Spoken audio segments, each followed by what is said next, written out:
అంటే ప్రకటన గ్రంథం ఎవరైతే రాశారో ఈ యోహాను పత్రికలు కూడా వారే రాశారు. అంటే ఈయన ఎవరంటే యేసుక్రీస్తు ప్రభు యొక్క శిష్యులలో ఒకరు యోహాను గారు. అయితే ఆయన పత్రిక రాస్తూ ఈ 3 పత్రికలు రాశాడు. ఆయన రాస్తూ రాస్తూ ఏమంటున్నాడంటే చాలా అద్భుతమైన మాట ఏమంటున్నాడంటే 3వ అధ్యాయం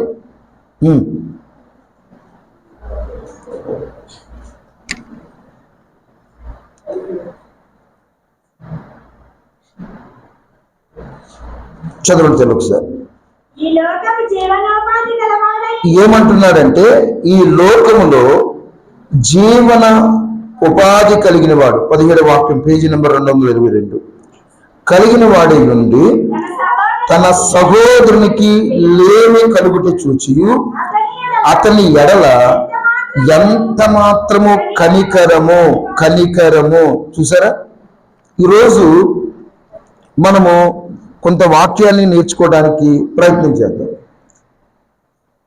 యోహాను గారు ఏమంటున్నారంటే ఒకడు జీవన ఉపాధి కలిగిన వాడే ఉంది అంటే ఒకడు చక్కగా అన్ని కలిగి ఉంది పని చేసుకోవడానికి,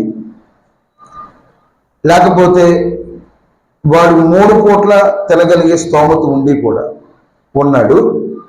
అలాంటి వాడు తన సహోదరి లేమిలో ఉన్నప్పుడు, ఇబ్బందులు ఉన్నప్పుడు, లేకపోతే ఇక్కంట్లో ఉన్నప్పుడు అలాంటి వాడిని ప్రేమించకపోతే, అలాంటి వాడిని ఆదరించకపోతే చదువుతుంది తర్వాత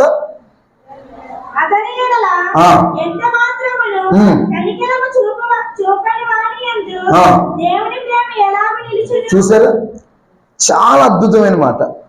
మనం ఒకరి పట్ల ప్రేమ చూపించకపోతే, మనము ఒకరి పట్ల సరైనటువంటి శ్రద్ధ తీసుకోకపోతే దేవుని ప్రేమ మన యందు ఎలా నిలవబడుతుంది? ఇది మీరు గమనించాలి. నా ప్రియ దేవుని సంగమా, చాలా సందర్భాలలో ఈ మాట మనం అప్లై చేసుకోవడానికి ప్రయత్నం చేయాలి. ఏమిటి అంటే ఈ లోకంలో మనం సహోదరులుగా ఉంటూ మన రక్త సంబంధాలను కూడా చూడలేని వారు చాలా మంది ఉన్నారు ఈ ప్రపంచంలో. ఎంత వచ్చినా మనకే సరిపోదు. మన అక్కని, మన చెల్లిని, మన తమ్ముడిని, మన అన్నను చూసేవారు కూడా చాలా మంది తక్కువగా ఉన్నారు. బయట వారి కంటే మనం అలాగ ఉన్నామేమో ఆలోచించండి. పరిశుద్ధ గ్రంథంలో చాలా మంది భక్తులు కనబడతా ఉంటారు. వారిలో ఒక 2 గురించి నేను మాట్లాడి కొంచెం ముందుకు వెళ్ళిపోదాం. వాళ్ళ పేరు ఏంటంటే, ఒక ఆయన పేరు లాజరు, రెండవ ఆయన పేరు ధనవంతుడు. కానీ పేరు రాయబడలేదు, కానీ అతడు ధనవంతుడు అని రాయబడింది. బాగా వినండి, చాలా శ్రద్ధగా వింటే. ఇందాక అయ్యారు మంచి మాట చెప్పారు, తేరి అలాగే చూస్తున్నారు మీరు నా ఇంకా. ఓకే, ఈ లాజరు అనబడిన ఈ వ్యక్తికి పేరుంది, లాజరు అని. ధనవంతుడికి పేరు లేదా? పేరుంది. కానీ అతని పేరు ప్రస్తావించడానికి కూడా ఇష్టపడలేదేమో. ఆ పేరు ప్రస్తావించడానికి కూడా ఇష్టపడలేదేమో. ధనవంతుడు అన్నాడు. ఈరోజు నేను ఒక్క మాట మీకు చెప్తాను. వీళ్ళిద్దరూ కూడా భూమి మీద జీవించారు. ఈ భూమి మీద జీవించిన వీళ్ళిద్దరూ కూడా ఒకరోజు చనిపోయారు. వీళ్ళిద్దరూ చనిపోయిన తర్వాత ఈ భూమి మీద జీవించినప్పుడు ధనవంతుడేమో ఇక్కడున్నాడు, లాజరు ఏమో క్రింద ఉన్నాడు. వీళ్ళిద్దరూ చనిపోయిన తర్వాత సీన్ రిపీట్ అయిపోయింది, అంటే ఒక రివర్స్ అయిపోయింది. ఇక్కడున్న ధనవంతుడు ఎక్కడికి వచ్చేసాడు, ఇక్కడున్న లాజరు ఎక్కడికి వచ్చాడు. అర్థమవుతుంది మీకు నా మాటలు? ఏమైనా మీకు అర్థమవుతుందా లేదా? ధనవంతుడు ఎక్కడున్నాడు ఫస్ట్ భూమి మీద జీవించినప్పుడు? లాజరు దరిద్రుడు ఎక్కడున్నాడు? క్రింద ఉన్నాడు. వీళ్ళిద్దరూ చనిపోయారు. చనిపోయిన తర్వాత రివర్స్. ఇప్పుడు క్రిందన్న ధనవంతుడు ఎక్కడికి వచ్చాడు? పైన ధనవంతుడు ఎక్కడికి వచ్చేసాడు? చూసారా? అసలు కారణం ఏంటి? మనం చాలాసార్లు ఈ భూమి మీద జీవించిన జీవితమే శాశ్వతం అనుకుంటాం. ఓకేనా? కానీ ఈ భూమి మీద జీవించిన జీవితం శాశ్వతం కాదు. బైబిల్లో ఎక్కువ సంవత్సరాలు బ్రతికింది ఎవరు? మెతుషెల. ఎన్ని సంవత్సరాలు? 969. కానీ మోషే అంటాడు ఈ లోకంలో 70 సంవత్సరాలు అధిక బలం ఉంటే 80 ఆయాసం దుఃఖం. అంటే 900 ఎక్కడ, 969 ఎక్కడ, 70 ఎక్కడ? అంటే హాఫ్ కాదు, పావు కాదు, పావులో సగం కూడా కాదు. అర్థమైందా మీకు? అంటే ఎంత డిఫరెంట్ ఏజ్ ఆలోచించండి, ఎంత డిఫరెంట్ ఏజ్. కనుక నేను ఏం చెప్పడానికి ఇష్టపడుతున్నానంటే ఈ భూమి మీద జీవించిన జీవితం అంతా కూడా కక్షలతో, పగలతో, ప్రతీకారాలతో జీవిస్తున్నామా? అలా జీవిస్తే వ్యర్థమవుతుంది కదా మన ఆయుస్సు. చాలా మంది 50 సంవత్సరాల పుట్టినరోజు వేడుక అంటారు, 40 సంవత్సరాల పుట్టినరోజు వేడుక అంటారు, లేకపోతే షష్ఠి పూర్తి. ఎన్ని సంవత్సరాలు నీ జీవితంలోకి వచ్చినా ముగింపు నీ జీవితం మరణమే. అర్థమైందా? ఈరోజు చాలా మంది ఏం చేస్తామంటే యూట్యూబ్లో వాక్యాలు వినేవారు ఎక్కువైపోయారు. నేను చూడడం తప్పట్లే, కల్ట్ ఎక్కువైపోయింది. అంటే అర్థం ఏంటంటే మనం స్థానికంగా ఏ సేవకుల దగ్గర అయితే ఎదుగుతున్నామో ఆ మాటలు ఒక్కొక్కసారి మనకి చేదనిపిస్తూ ఉంటాయి. కానీ ఎక్కడ ఎదుగుతున్నామో అక్కడ ఆ మాటలు నిజంగా నువ్వు అర్థం చేసుకోగలిగితే ఆ మాటలు నీ జీవితాన్ని మధురంగా మార్చబడతాయి. ఎందుకంటే వాక్యమే మధురమైంది కనుక. మనం ఒక దానికి అలవాటు అయిపోతాం. దేనికంటే మా పాస్టర్ ఎప్పుడు చెప్పిన పాస్టరే, అయ్యి బాబు ఆయన టీవీలో కనబడతాడట, యూట్యూబ్లో కనబడతాడట. ఈ ప్రసంగాలు విని ఏం చేస్తామంటే వెనకాల బ్యాక్గ్రౌండ్ మ్యూజిక్ పెడతారు, కొన్ని వాక్యాలు ఇలా గల గల గల ఎగరే చెప్తా ఉంటారు. మనం దానికి ఆకర్షితమైపోయి ఏది సత్యమో ఏది అసత్యమో తెలుసుకోకుండా గాల్లో తేలిపోతా ఉంటాం. గాల్లో తేలిపోయినప్పుడు ఎప్పటికైనా గమ్యాన్ని చేరలేడు. కీర్తన గ్రంథం అంటాడు గాలి చెదరగొట్టు పొట్టెను గాలి చెదరగొడుతుంది, గాలి చెదరగొడుతుంది, పొట్టులా ఉండకూడదు. బియ్యపు గింజల లాంటి బలమైన క్రైస్తవులుగా మన సంఘం ఉండాలి. అందుకే నేను ఏం చెప్పడానికి ఇష్టపడుతున్నానంటే ఒకడు ఇంకోటి అంటాడు, ఇంకోటి అంటాడు, మన బుర్ర బాగు చేసుకోకూడదు. కానీ ఏది చెప్పినా ఏది చేసినా నీ పైన కాపరిగా నిలబెట్టిన సేవకుడు చెప్పి ఏం చేస్తే బాగుంటుందని అవగాహనతో కూడిన జీవితాలుగా మన జీవితాలు ఉండాలి. స్తోత్రం. చేతుల పైకెత్తి స్తోత్రం. అందుకే నేను అంటాను చాలా మంది ఇప్పుడు ఇంకా ఎలా తయారైపోయారంటే ఆదివారం మందిరానికి వెళ్ళక్కర్లేదు, టీవీలో చూస్తే సరిపోద్ది, ఎల్ఈడీలో చూస్తే సరిపోద్ది. కాదు, మనం అలా కాకుండా ఈ జీవితం చాలా చిన్నది. ఈ చిన్న జీవితం ఎలా ఉండాలంటే శ్రేష్టమైన జీవితంగా మన జీవితం ఉండాలి. అంటే మన జీవితాన్ని దేవుడి చేతిలో పెట్టాలి. దేవుడి చేతిలో మన జీవితం వెళ్ళాలి అంటే ఏం చేయాలంట? ఈ లోకములు ఎంత ఇబ్బంది ఉన్నా, అర్థమవుతుందా, ఎంత సమస్య ఉన్నా, ఎంత కష్టం ఉన్నా, నీవు ఎలాగైతే ప్రేమించబడుతున్నావో దేవుని చేత నీ సోదరులను కూడా, నీ కుటుంబాలను కూడా, బయట వారిని కూడా, నీకు తెలిసిన వారిని కూడా అదే ప్రేమతో ప్రేమించగలగాలి. కానీ ధనవంతుడు విర్రవీగే మనస్తత్వాన్ని చూస్తున్నాం అక్కడ. ధనవంతుడు నాకేంటి అనే మనస్తత్వం చూస్తున్నాం. అంటే ధనవంతుడు నాకేంటి అనే మనస్తత్వాన్ని కలిగి ఉన్నాడు కనుక అగ్ని ఆడదు, పురుగు చావుదని భయంకరమైన స్థితిలోకి వెళ్ళిపోయాడు. ఈరోజు నేను అంటాను, నీకు ఏదైతే దేవుడిచ్చాడో దాని ద్వారా మొట్టమొదటిగా దేవుని నామాన్ని కనపరచాలి. నీకు ఏమి అందం ఇచ్చాడా, ఐశ్వర్యం ఇచ్చాడా, పని ఇచ్చాడా, లేక నీకు కష్టాలు చెప్తాం, ఏమి ఇచ్చినా దేవుని నామాన్ని కనపరచాలి. రెండవది నీకు ఇచ్చిన దాని ద్వారా ఇతరులను నువ్వు ప్రేమించగలగా. నేను ఆధారాలతో చెప్తాను. అసలు పేదవారుగా ఉన్నవారు అసలు ఏంటి అని నేను చెప్తాను, జాగ్రత్తగా వినండి. బైబిల్లో ఉంది వాళ్ళ పక్షంగా ఏం చేయాలి, చేస్తే ఏం పొందుకుంటారు. నేను జాగ్రత్తగా చెప్తాను, జాగ్రత్తగా వినండి. ఓకేనా? నేను ఎంత స్లోగా చెప్దాం అనుకున్నా ఫాస్ట్కి వెళ్ళిపోతున్నాను. మన బాని మారదు కదా, దేవుని శక్తి నింపబడితే. స్తోత్రం. హల్లెలూయా. యేసుక్రీస్తు భక్తులు 2 చేతులు పైకెత్తుతారు, ఇందిరాగాంధీ భక్తులు 1 చేయి పైకెత్తుతారు. ఇంకా లేకపోతే చేతులు అక్క గట్టిగా దగ్గరగా దగ్గరగా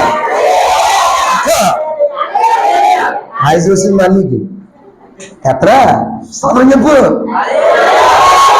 చదువు.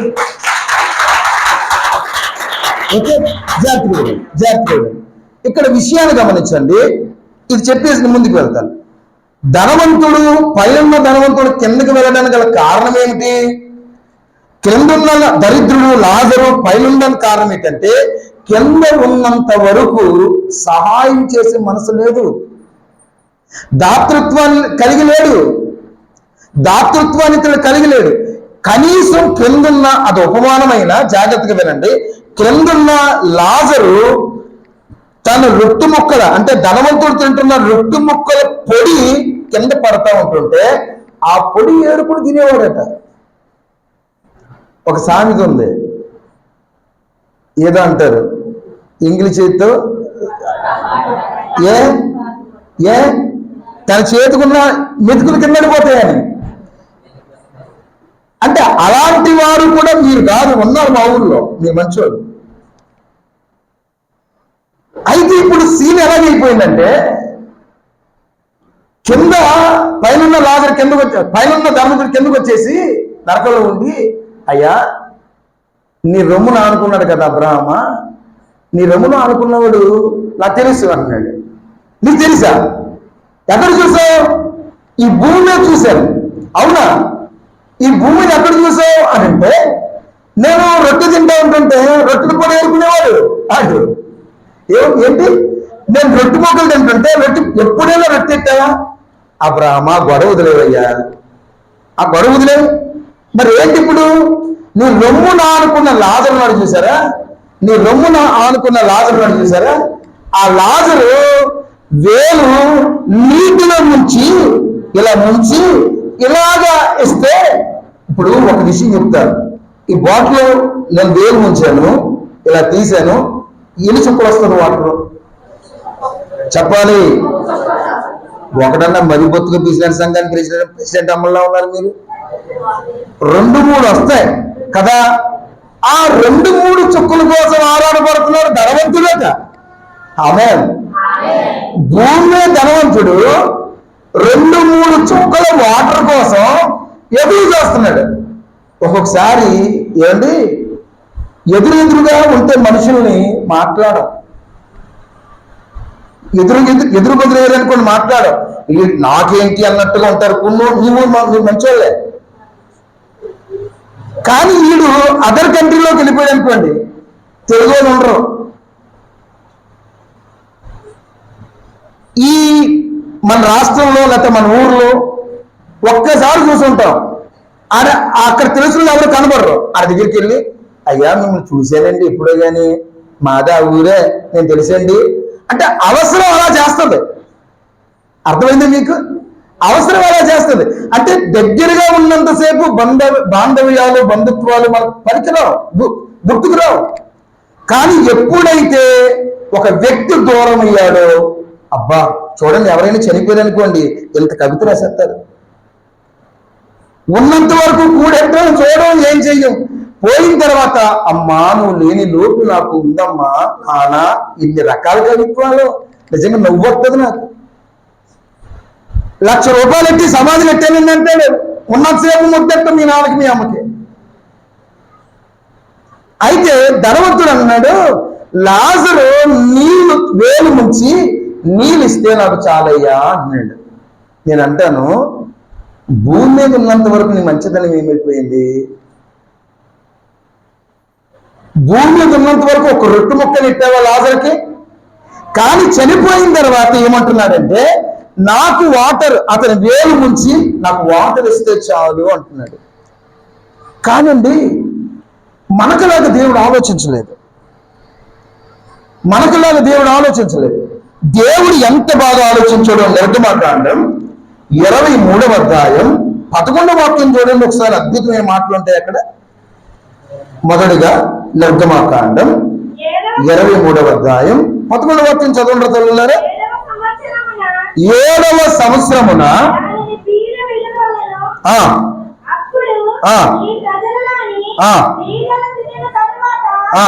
మిగిలినది ఆ. అడవి మృగములు. మళ్ళీ చదువుల తల్లి క్లియర్ గా చక్కగా 7వ సంవత్సరమున చూడండి. 7వ సంవత్సరమున దానిని పీడ విడువలెను. దాని బీడు వదలాలి. అప్పుడు ఆ. ఈ ప్రజలోని ఆ. పీడలు తినిన తరువాత ఆ. మిగిలినది. ఇక్కడ చూడండి, నా వైపు చూడండి, అందరు నా వైపు చూడండి, రాసేసుకుని నా వైపు చూడండి. నిర్గమాకాండం 23వ అధ్యాయం 11వ వాక్యములో దేవుడు అంటున్నాడు మోషేతో,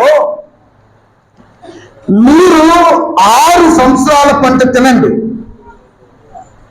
చూసారా, పేదల పట్ల ఎలాంటి క్లారిటీ కలిగి ఉన్నాడు చూడండి దేవుడు. పేదల పట్ల ఎంత కనికరాన్ని చూపిస్తున్నాడు చూడండి. నిర్గమాకాండం 23వ అధ్యాయం 11వ వాక్యంలో చదువుతున్న భాగంలో 6 సంవత్సరాల పంట మీరు తినండి, కానీ 1 సంవత్సరం పంట పేదలకు కుదిరేయండి, పేదవారికి కుదిరేయండి. దాతృత్వం ఎంత బాగా నేర్పిస్తున్నారు చూడండి. మీ పాస్టర్ గారు 10 రూపాయలు సంపాదిస్తున్నారు కదా, 10 రూపాయలు రూపాయి ప్రతి వారం పేదలకు ఉందమ్మా అంటే పాస్టర్ గారికి నాకు జట్టు పీస్. కానీ పాస్టర్ గారు చెప్పట్లేదు ఇక్కడ. పాస్టర్ గారిని మిమ్మల్ని నిర్మించిన దేవుడు చెప్తున్నాడు ఏమిటంటే, 7 సంవత్సరాల పంట వస్తుంది కదా, 7 సంవత్సరాల పంటలో 6 సంవత్సరాల పంట మీకు తినండి, 1 సంవత్సరం పంట మాత్రం పేదవారికి వదిలేయండి. రెండో మాట కూడా చూద్దాం. నిర్గమాకాండం 19వ అధ్యాయం 10వ వాక్యం కూడా చూడండి ఒకసారి. 10వ వాక్యం. యెహోవా మోషేతో, యెహోవా మోషేతో అంటున్నాడు, ప్రజల యొద్దకు వెళ్ళి నీవు ప్రజల దగ్గరికి వెళ్ళి నేడును రేపును వారిని పరిశుద్ధపరచుము. వారిని పరిశుద్ధపరచు. వారు తమ బట్టలు ఉదుకుకొని ఆ 3వ నాటికి సిద్ధముగా 19:15 తల్లి. ఆ 3వ నాడు ఆ. యెహోవా ప్రజలందరి కన్నుల ఎదుట ఆ. సీనాయి పర్వతం ఇక్కడ రాయబడుతుంది 9:10 అనుకుంటా. ఇక్కడ రాయబడుతుంది, చదువుతుందని చెప్పేస్తాను. ఏమని ఉంటుందంటే, మీరు విత్తనాలు విత్తిన తర్వాత చెట్లు వస్తాయి, ఆ చెట్టుల ఫలాలు ఏ ఫలమైతే కింద రాలిందో రాళ్ళ పండు మీరు తీసుకోవడం ఉంటుంది. ఇక్కడ ఏముంటుందండి, రాలిన పండు మీరు తీసుకోకూడదు. ఎందుకంటే ఆ రాలిన పండు ఎవరిదంటే పేదలది. ఆ రాలిన పండు ఎవరిదంటే ఎవరైతే సహాయం లేకుండా ఉన్నారో వాళ్ళది. నేను ఇప్పుడు ఒక మాట చెప్తాను. పాస్టర్ గారు పేదవారికి ఇవ్వండి, పేదవారికి ఇవ్వండి అని దేవుడు చెప్పాడు. అసలు పేదవారు ఎవరండి? మేము పేదవారం కాదా? అందుకే మీ అయ్యగారు రిఫరెన్స్ రాయించారు. ఏమిటంటే, మీకు జీవనోపాధి కలిగి ఉంది అంటే మనకు పని ఉంది, ఆ పని ద్వారా మనం కష్టపడుతున్నాం, కష్టపడిన దాంట్లో దేవునికి భాగం తీయాలి. దేవుని భాగమే కాకుండా పేదవారి కూడా ఒక భాగాన్ని తీయాలి. ఒక 4 ప్రాముఖ్యమైన విషయాలు చెప్తాను ఈరోజు నేను. ఇప్పుడు నేను చెప్పాలనుకుంటుంది ఏమిటంటే, మనము దాతృత్వాన్ని కలిగి ఉంటే ఎలాంటి ఆశీర్వాదాలు దేవుడు మనకి ఇస్తాడు, ఎలాంటి దీవెనలు ఇస్తాడు. ఒక్కొక్కసారి మొన్న నేను విజయవాడ వెళ్ళాను. విజయవాడ వెళ్ళినప్పుడు నేను ఒక మాట చెప్పాను. ఆ సహాయం ఇస్తున్నప్పుడు ఒక మాట చెప్పాను. ఇప్పుడు మీరు మా ద్వారా సహాయం తీసుకుంటున్నారు కదా అని మీరు తక్కువ కాదు, మేము ఇస్తున్నాం కదా అని గొప్పవారం కాదు. ఇప్పుడు ఏదైతే మీరు పుచ్చుకున్నారో రేపు మీరు ఇచ్చేవారుగా ఉండాలి. అంటే మీ పరిస్థితి అంతంత మాత్రమైనా నేను కూడా అనేకులకు సహాయం చేయగలని మనసుంటే ఆ మనసును బట్టి దేవుడు దీవిస్తాడట. స్తోత్రం. ఆ మనసును బట్టి దేవుడు ఆశీర్వదిస్తాడు. మీకు విషయం చెప్పనా, ధనవంతుడైతే లాజరుకు 2 ముక్కలు వెళ్ళదు, కానీ లాజరు పక్కన ఒక పిల్ల ఉందట. చరిత్ర చెప్తుంది. ఆషేర్ అని పుస్తకం ఒకటి ఉంటుంది, గ్రంథం. ఆ గ్రంథంలో ఇలాంటి చరిత్రలన్నీ ఉంటాయి. ఇప్పుడు ధనవంతుడు లాజరు పెట్టే, కానీ లాజరు తన కొడుకును నాకడానికి వచ్చిన కుక్క పిల్లకి ఏమండి ఆహారం పెట్టాడట. అసలు వాస్తవానికి ధనవంతుడు పెట్టాలా దరిద్రుడు పెట్టాలా? ఇప్పుడు నా కొడుకు 9వ తరగతి చదువుతున్నాడు, నేను సేవా కార్యక్రమం నేను చెయ్యాలా, నా కొడుకు చేయాలా? వాడు చేసే పరిస్థితులు నేను చెయ్యాలి. అలాగే ధనవంతుడు చేసే పరిస్థితులు ఉండి కూడా ధనవంతుడు చేయకుండా అదే మాట్లాడేస్తా, ధనవంతుడు చేయకుండా కానీ లాజరు చేశాడంటే లాజరు మనసు ఎంత గొప్పది, స్తోత్రం కలుగునుగా. లాజరు మనసు ఎంత గొప్పదో ఆలోచించండి. అందుకే దేవుడు ఏం చేస్తాడంటే మన స్థితిగతులను బట్టి దేవుడు లెక్కించడు. వీడు ధనవంతుడా, వీడు లేనోడా, వీడు తక్కువ జాతోడా, వీడు ఎక్కువ జాత, ఇవన్నీ మనం పెట్టుకున్నాయి. కులాలు మతాలు జాతులు మనం పెట్టుకున్నాం. యూట్యూబ్ చూడడానికి కానీ ఈ ప్రసంగాలు విన్న తలపోడు కొట్లు చేస్తున్నారు. మా సంఘం గొప్పది, మా బోధ గొప్పది, దేవుడి వాక్యం గొప్పది అని ఎవడంటే, దేవుడి వాక్యం గొప్పది అనేవాడు ఈ ప్రపంచంలో కనబడతలేదు నాకు. గమనించండి, మీకు ఎవరైనా యూట్యూబ్లో చూసే వాళ్ళకి మీకు అర్థమవుతుంది ఏమైనా? సినిమా హీరోలకి ఫ్యాన్స్ ఉన్నట్లుగా ఏమంటే పాస్టర్ గారికి ఫ్యాన్స్ ఎక్కువైపోతున్నారు. పాస్టర్ రక్తం గారికి ప్రాణం పెట్టలేదు, దేవుడు ఒక్కడే పెట్టాడు. స్తోత్రం. మాకు ఆయన గొప్పండి, మీకు ఈయన గొప్పండి. మన కొరకు ప్రార్థన చేసే సేవకుడు గొప్ప కాదు, మన కొరకు రక్తం గార్చి ప్రాణం పెట్టిన దేవుడు గొప్పవాడు కాదు, వాళ్ళు గొప్ప. నేను అంటాను ధనవంతుడు చేయాలి, కానీ లాజరు చేశాడు. లాజరు కురుపులు నాకేటని కుక్కలు వచ్చి, అంటే తన కురుపులు నాకడానికి వచ్చాయంటే అర్థం ఏంటి? చరిత్రలో ఏముందంటే లాజరు తన కురుపుల ద్వారా కుక్కలకు ఆహారం పెట్టాడటండి. అతను తింటున్న రొట్టు ముక్కల ద్వారా ఆ పొడి ఏరుకుందే కొంచెం అలా పెట్టేవాడట. దేవుడు దాన్ని లెక్కించాడు. అందుకే ఈ 2 రిఫరెన్స్ల ఆధారంగా పేదవారికి నువ్వు తినే దాంట్లో తప్పకుండా 6 సంవత్సరాల పంట అయితే 7 సంవత్సరాల పంట అయితే 1 సంవత్సరం వదిలేయాలి. రాలిపోయిన కాయల్ని వదిలేదు. ఈరోజు వదిలేస్తామా? ఏమండి, పక్కింటోడు ఆకు కానీ మన ఇంట్లో పడితే ఆడి నెత్తి మీద ఇంటికి లేకుండా చేస్తాం. పక్కింటోడు కోడి పెట్టిన గుడ్డు మాత్రం మనకు కావాలి అని మీ ఊళ్ళో, మా ఊళ్ళో మీరు అలటో కాదు. అర్థమైందా మీకు? పక్కింటోడు ఏదైనా చెత్తని ఇంట్లో పడిందంటే ఆడి చెత్త ఊరు మొత్తం రాలే వరకు తిడతామండి. కానీ పక్కింటోడు కోడి పెట్టిన గుడ్డిని ఇంట్లో వేసిందనుకో, సార్ గుడ్డెట్టిందండి మీ కోడి పెట్టని అంటావా? ఆమ్లెట్ వేసుకుని తినేస్తాం మనం. మీరు కాదులే, నేను నీకు నా గొడవ ఎందుకు. కానీ దేవుడు ఏమంటున్నాడంటే మీరు వదిలేయాలి. తప్పకుండా నీవు ఏదైతే నీవు భేదవారిని, అంటే భేదవారంటే ఆ టైంలో ఎవరికి ఏది లేదో అది నువ్వు ఇవ్వగలగాలి. స్తోత్రం కలుగునుగా. ఒక్కొక్కసారి ఏమండి, ధనవంతుడు కూడా లేనివాడుగా ఉంటాడు. 12 అడుగులు ఎత్తు వచ్చేసిందంటే విజయవాడ వాటర్ మేము వెళ్ళి చూస్తే ఏమండి మచ్చలున్నాయి. ఇంకా అమ్మ బాబు ఎక్కడి వరకు వాటర్ వచ్చిందా, మీరు ఎలాగున్నారు అని అడుగుతుంటే మరి ఏం చేయమంటారు అయ్యారు అన్నారు. ఏమండి కోట్లు నష్టపోయారు అక్కడ. కొన్ని ఫ్యాక్టరీలు ఇవన్నీ కూడా. పాలు ప్యాకెట్ బియ్యం మేము కిట్టిస్తూ ఉంటుంటే అది కొంతమంది హైందువులు అయితే దివ్య ప్రసాదం అనుకుంటున్నారు. వాళ్ళకి ఆఫ్టర్ ఆల్ అది ఆఫ్టర్ ఆల్. కానీ సంపన్న స్థితిలో ఉన్న వాళ్ళు దీన స్థితిలోకి వచ్చేసారు. అందుకే నేను అంటాను, నేను కాదు సామెత, వాళ్ళు బళ్ళు చెప్పండి. అంతే, ఎప్పుడు మన స్థితి ఎలా మారుతుందో తెలియదు. అందుకే మనకున్న దాంట్లో మనకంటే ఏమండి ఎవరైతే కొంత దేన స్థితిలో ఉంటారో వారిని ప్రేమించగలగాలి, ఆదరించగలగాలి. 4 విషయాలు చెప్పి నేను ప్రార్థన చేసి ముగిస్తాను. ఏమండి, మనం పేదవారి పట్ల ఒక ప్రణాళిక కలిగి మనకు ఉన్నది వాళ్ళకి పెట్టగలిగితే ఏంటో 4 విషయాలు చెప్తాను. ఒకటి చూద్దాం ఒకసారి. నెంబర్ వన్ 41వ కీర్తన మొదటి వాక్యం.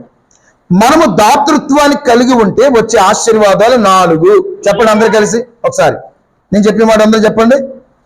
మనము దాతృత్వాన్ని కలిగి ఉండుట వలన మనకు వచ్చే ఆశీర్వాదాలు 4. ఇలా చూపించండి అందరూ. ఎవరైతే 4 అని చూపించారో వాళ్ళకి తెల్లవారు 4 గంటల వరకు ఇక్కడ ఉండాలి. అయ్య బాబోయ్, ఎవరన్నాడు? ఎవరన్నారు? ఓకే, దేవునికి స్తోత్రం కలుగును. ఎంత ఇష్టమని మీకు 4. సూపర్ కదా, దేవుని సన్నిధిలో గడపడం. ఓకే, టక్ టక్ మనం చెప్పేసుకుని మనం పోదాం. 1 41వ కీర్తన మొదటి వాక్యం. బీదలను కటాక్షించువాడు ధన్యుడు. ఆ. ఆపత్కాలం నుండి యెహోవా వారిని తప్పించును. అబ్బా, ఇక్కడ 2 బ్లెస్సింగ్స్ ఉన్నాయి. మళ్ళీ ఒకసారి 41:1. బీదలను కటాక్షించువాడు ధన్యుడు. ఆ. ఆపత్కాలం నుండి యెహోవా వారిని ఇక్కడ 2 ఆశీర్వాదాలు ఉన్నాయి. 4 అని చెప్పాను, ఇంకోటి తగిలిద్దాం. ఇందులో ఏమిటంటే జాగ్రత్తగా వినండి, చాలా జాగ్రత్తగా. పేదవారిని కటాక్షించుట వలన, మరి చెప్పా, పేదవారు ఎవరో, పేదలు ఎవరో, ఆ సమయానికి ఏదైతే లేదో వాడు పేదోడే. అర్థమైందా? పేదవారంటే మనం ఏమనుకుంటామంటే నేనే పేద్దాన్ని అనుకుంటాం. ఇప్పుడు నాకు వాటర్ ఉంది, నీకు వాటర్ తాగడానికి లేకపోతే ఆ టైంలో నేనే ధనవంతుడిని, ఎందుకంటే నా చేతిలో వాటర్ ఉంది కనుక. ఇప్పుడు అతని చేతిలో వాటర్ లేదు, అతనికి వాటర్ ఇస్తే నువ్వు సహాయం చేసినట్టే. అర్థమైందా? నాది అన్నాం అనుకోండి, నాది అన్నాం అనుకోండి, ఇది ఎంత ఉందో అంతవరకే నీది. కనుక ఎవరికైతే సహాయం చేయలేదో అతనికి పెద్ద నదే ఉందేమో ఎవరికి తెలుసు, పెద్ద సముద్రం ఉందేమో ఎవరికి తెలుసు కదా. ఏం జరుగుతుందో తెలియదు. ఒక చిన్న కథ చెప్తానే, ఒక చిన్న కథ చెప్తాను, జాగ్రత్తగా వినండి. ఏంటా కథ జరిగిన యథార్థ సంఘటన చెప్తాను. చెప్పేసి 4 విషయాలు, 5 విషయాలు చెప్తాను. ఒక అతను రైతు పొలంలో పని చేసుకుంటున్నాడు. పొలంలో పని చేసుకుంటా ఉంటే వాళ్ళ కొడుకు చదువుకుంటున్నాడు. చదివించుకునే స్తోమత లేదు వాళ్ళ కొడుకుని. ఫీజు కట్టాలని కూడా స్తోమత లేదు. అయితే చాలా రోజుల నుంచి ఆ తండ్రి అన్నాడట, ఆ రైతు అంటున్నాడట, రైట్ ఈ సంవత్సరానికి చదివిస్తాను, నెక్స్ట్ ఇయర్ చదివించే స్తోమత నాకు లేదన్నాడట. అలా చెప్తున్నాడు, బాధపడుతున్నాడు. తండ్రి బాధపడుతున్నాడు, కొడుకు బాధపడుతున్నాడు. ఒక రోజు రైతు, ఈ తండ్రి ఏమంటే ఈ రైతు పొలంలో పనిచేస్తున్నాడు. పొలంలో పనిచేస్తూ ఉంటుంటే ఒక ధనవంతుడు వాళ్ళ అబ్బాయి పొలం గొట్టు మీద నడుస్తున్నాడట. ఫ్రెండ్స్తో నడుస్తున్నాడు, 2-3 ఫ్రెండ్స్తో నడుస్తున్నాడు. నడుస్తా కొంచెం ఎదరికెళ్ళాక ఒక బావిలో పడిపోయాట నీ కుర్రోడు. ధనవంతుడు వాళ్ళ అబ్బాయి. బాగా వినండి, అర్థమవుతుందా తల్లున్నారా? అర్థం అవ్వట్లేదు మరి గట్టిగా స్తోత్రం చెప్పండి. అరే ఎక్కడున్నావు నువ్వు? సరికూర్చో, నువ్వు సరికూర్చో ముందు ఫస్ట్. అది వెరీ గుడ్. అయ్యగారు మీ గురించి చెప్పేటప్పుడు నాకు ఏం చెప్పారంటే, వీళ్ళు చాలా మంచోళ్ళు అని చెప్పారు. అయ్యగారు చెప్పారు లేదా? ఆల్రెడీ నేను ఒకసారి వచ్చాను, గుర్తుందా లేదా? ఎప్పుడు వచ్చాను? అమ్మయ్య, గుర్తుంది. కంపల్సరీ మీ ఇంటికి నేటమ్మా, అంతకే. ఓకే, విషయం వినండి, మీ ఇంటికే కదా. ఓకే, వినండి, జాగ్రత్తగా వినండి. అయితే పొలం పని చేస్తున్నాడు, ఈ అబ్బాయి పడిపోయాడు. రక్షించండి అడుగులను పడితే ఈ రైతు త్వరగా వెళ్ళి అబ్బాయిని రక్షించేశాడు. రక్షించిన తర్వాత, ఒరే బాబు జాగ్రత్తగా వెళ్ళు, అయ్యో పర్లేదు జాగ్రత్తగా వెళ్ళు అని మొత్తం అంతా కడిగేసి శుభ్రంగా తన షర్ట్ తీసేసి అబ్బాయికి ఇచ్చి పంపించేశాడు. పంపించేసిన తర్వాత కొన్ని రోజులు పోయిన తర్వాత వాళ్ళ అబ్బాయి చెప్పాను కదా, నీ కాలేజ్ అయిపోయింది, ఇంకా నేను చదివించే స్తోమత లేదు, లోపల బాధపడుతున్నాడు. నడు అని పొలం దగ్గరికి వెళ్ళటానికి తండ్రి కొడుకులు ఇద్దరు ప్రయత్నిస్తున్నారు. ఇలా టవల్ దులుపుకొని ఆ పూడి గుడిసె ఇలా దూరి ఇలా వెళ్తూ ఉంటుంటే ఒక రథం వచ్చి ఆగిందంట. యథార్థ సంఘటన ఇది.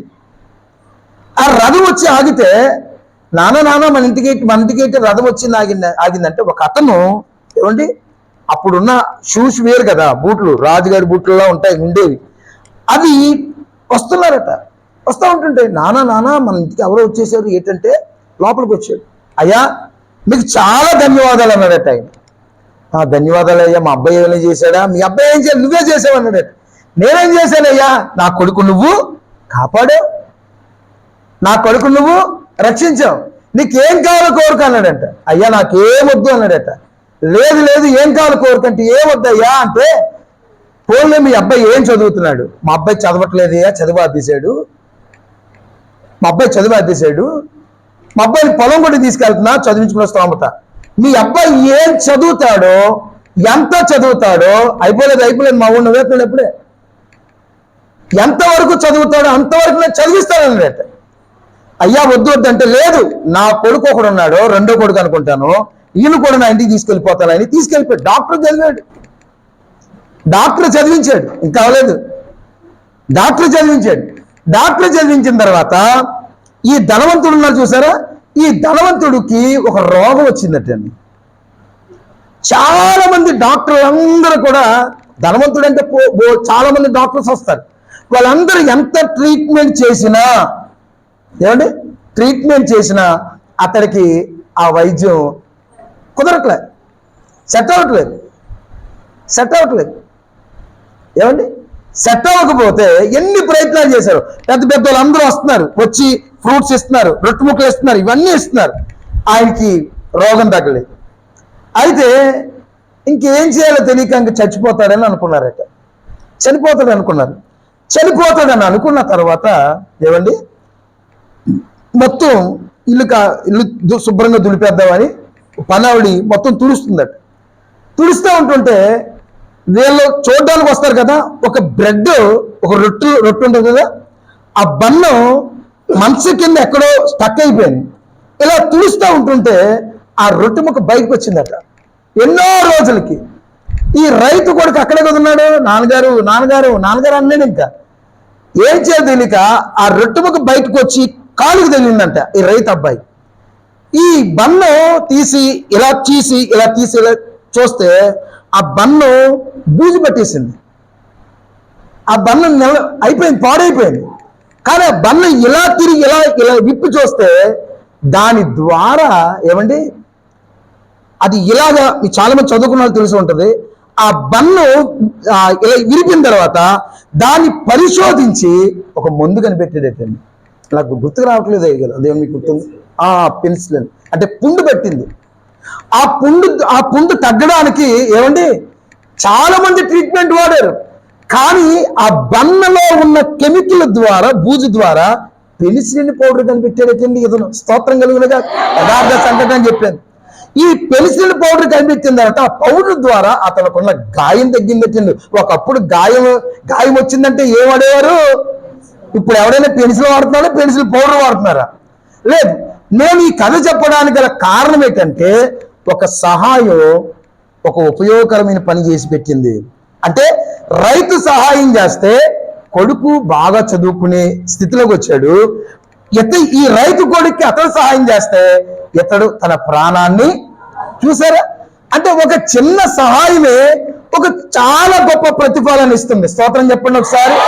అంటే మన జీవితాల్లో చాలాసార్లు ఏమనుకుంటామంటే, ఇప్పుడు ఇతరులు మంచినీళ్ళ నేను ఇవ్వకపోతే ఇంకొకరు ఇంకొకరు ఇస్తారు, కానీ నువ్వు చేసిన సహాయమే తిరిగి మళ్ళీ ఇలా తిరిగి మళ్ళీ నీ దగ్గరికి ఎలా వస్తా తెలిసిన?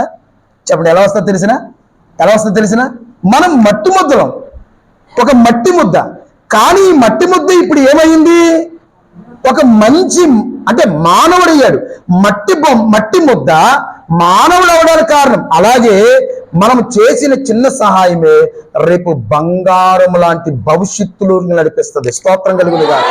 మనం చేసిన చిన్న సహాయమే ఒక గొప్ప ప్రతిఫలాన్ని తెచ్చిపెడుతుంది. స్తోత్రం కలుగునుగా. ఈ రోజు నేను ఇలా అంటున్నాను కాదు, ఎంత దాతృత్వాన్ని కలిగి ఉంటాను అంటే అది ఎందుకంటే నా పిల్లలకి రేపు పని చేయాలని. స్తోత్రం కలుగునుగా. రేపు నేను ఉండను, కానీ నేను చేసే మంచి బ్రతుకుంటుంది. స్తోత్రం. ఈరోజు మనం కూడా ఏ సహాయం అయితే చేస్తున్నామో ఆ సహాయం బ్రతుకుంటుంది. నువ్వు చనిపోతావు, నేను చనిపోతాను, కానీ మనం చనిపోవచ్చేమో, కానీ మనము చేసే సహాయం ఎప్పుడు బ్రతికే ఉంటుంది. స్తోత్రం చెప్పండి, సంతోషంగా చెప్పండి, ఆనందంగా చెప్పండి, బాధతో చెప్పండి. ఎలాగా? మనకు మరణం ఉంది, కానీ మనము చేసే సహాయానికి మరణం లేదు. ఈ మాట చెప్పండి అందరూ. అందరూ చెప్పాలి. కొంపదీసి నేను మీరు ఇంగ్లీష్ వాళ్ళు ఏంటి చెప్పాలి. మానవునికి మరణం ఉండగాని మానవుడు చేసే సహాయమునకు మరణము లేదు. లెక్కపట్టండి. అర్థమవుతున్నాయా? అర్థమవుతే స్తోత్రం చెప్పకండి. అమ్మయ్యా, ఇప్పుడు మాకు ఏం తెలుసు అది చెప్పేస్తే బోధ అవ్వదు. మీకు ఎంతవరకు వెళ్తుందో అది చెప్తే బోధ అవుతుంది. స్తోత్రం. కనుక మీ మనసులోకి మైండ్లోకి వెళ్తుంది అనుకుంటున్నాను. ఏంటి వెళ్తేనే మరోసారి పిలుస్తాడు ఈయన.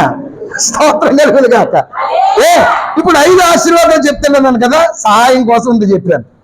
ఇప్పుడు సహాయం చేస్తే మనకి ఏం కలుగుతుంది అంటే 41వ అధ్యాయం 1వ వాక్యంలో నెంబర్ 1 ఫస్ట్ ఏంటంటే మనం పేదవారికి సహాయం. పేదవారంటే మళ్ళీ ఇందాక చెప్పాను, చాలాసార్లు చెప్పా. పేదవారంటే ఏంటి? ఆ సమయానికి నువ్వు పేదవాడని కాదు, నువ్వు లేనోడు ఎవరని చేయకూడదు. అతనికి ఆ సమయానికి అది అవసరం కనుక నువ్వు చేసావు. ఎవరైతే అలా సహాయం చేస్తారో నెంబర్ 1 వాళ్ళు ధన్యులుగా మార్చబడతారట. చూసారా ఎంత అద్భుతమైన మాట? ఏమిటి చెప్పండి, దగ్గరగా చెప్పండి. ధన్యుడని మాటకు అర్థం చెప్పండి తల్లులారా. ధన్యుడని మాటకు అర్థం ఏంటి? ఆశీర్వదించబడిన వాడు అని అర్థం. చెప్పండి రా తల్లులు, చెప్పండి నాన్న. ఏంటట? ఆశీర్వదించబడిన వాడు. నేను అంటాను, ఆశీర్వాదం అంటే మంచి ఇల్లు కట్టుకోవడం కాదు. ఆశీర్వాదం అంటే ఏమండి ఏసీలు పెట్టుకోవడం కాదు. ఆశీర్వాదం అంటే కారు ఉండడం కాదు. ఆశీర్వాదం అంటే భార్యాభర్తలతో సంతోషంగా ఏమండి బ్రతుకుతూ ఆ 3 పూట్ల అన్నం తింటూ చక్కగా ఆరోగ్యంగా ఉండడమే ఆశీర్వాదం. స్తోత్రం.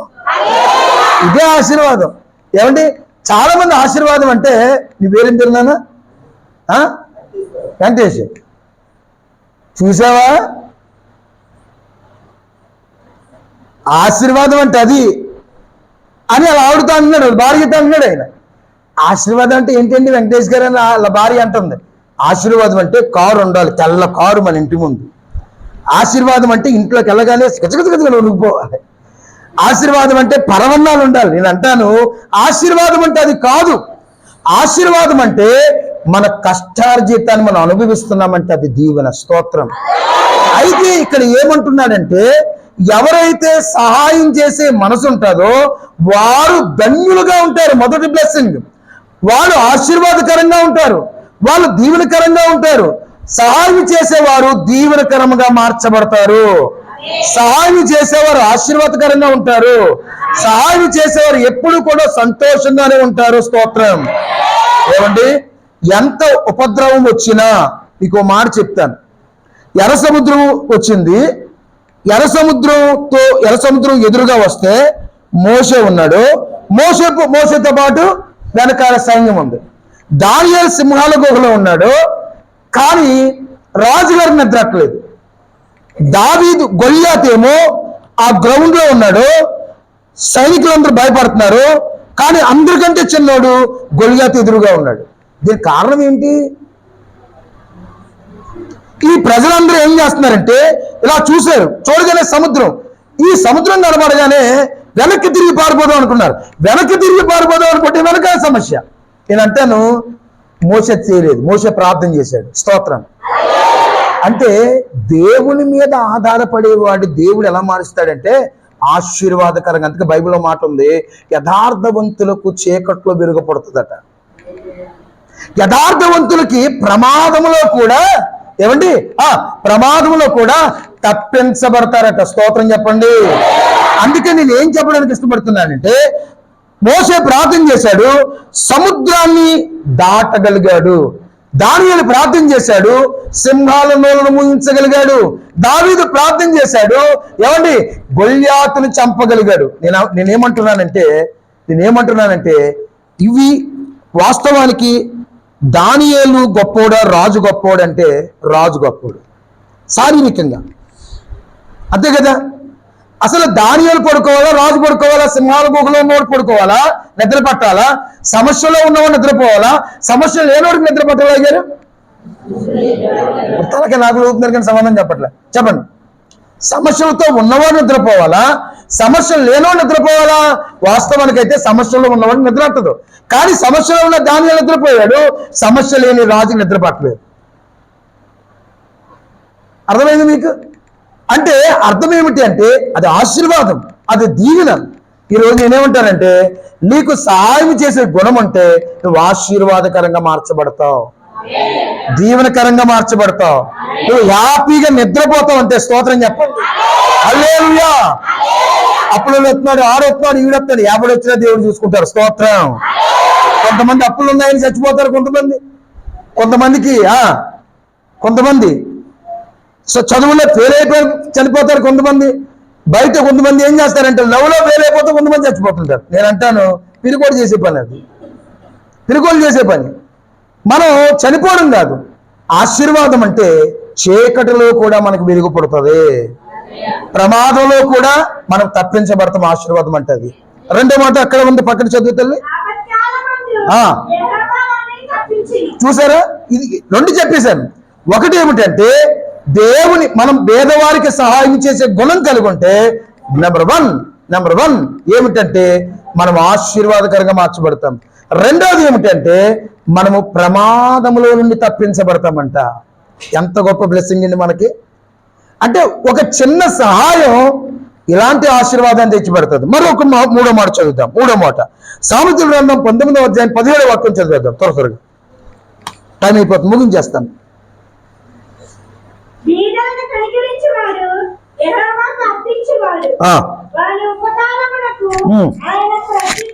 అబ్బబ్బబ్బబ్బా, ఒక్కసారి గట్టి కొట్టంలో చెప్పట్లో. ఇలాగే ఒక ఊరిలో కొట్టమన్నాను, ఎప్పటి నుంచో కొడదాం అనుకుందంట లాయన్ గారిని. కొట్టేసింది దెబ్బ. అలా కొట్టకండి, చప్పట్లు కొట్టండి. అందుకే అప్పటి నుంచి చప్పట్లు కొట్టండి అన్నాను, కానీ చెప్పగానే కొడుతున్నాను. మీరు కొంచెం ఉప్పు వేసి కొట్టండి గట్టిగా.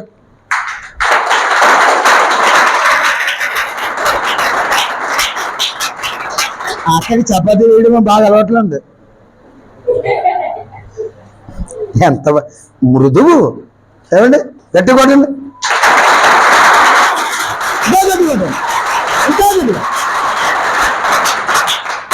ఎక్కడ అది? మొదటి పాయింట్ ఏంటంటే సహాయం చేసే గుణం ఉన్నవాడు, దాతృత్వం కలిగిన వాడు ఆశీర్వదించబడతాడు. అటువాడు ప్రమాదం వస్తే తప్పించబడతాడు. తప్పించేవాడు దేవుడే. స్తోత్రం. ఏమండి, నువ్వు చాలా సార్లు అయ్యగారు నాకు సహాయం చేశారనుకోండి, అయ్యగారు నేను సహాయం చేశాను, చేసిన తర్వాత నాకు సమస్య వచ్చిన తర్వాత మానవుడికి ఏం చేస్తాం? నేను 10 రూపాయలు సాయం చేశాను అయ్యగారికి,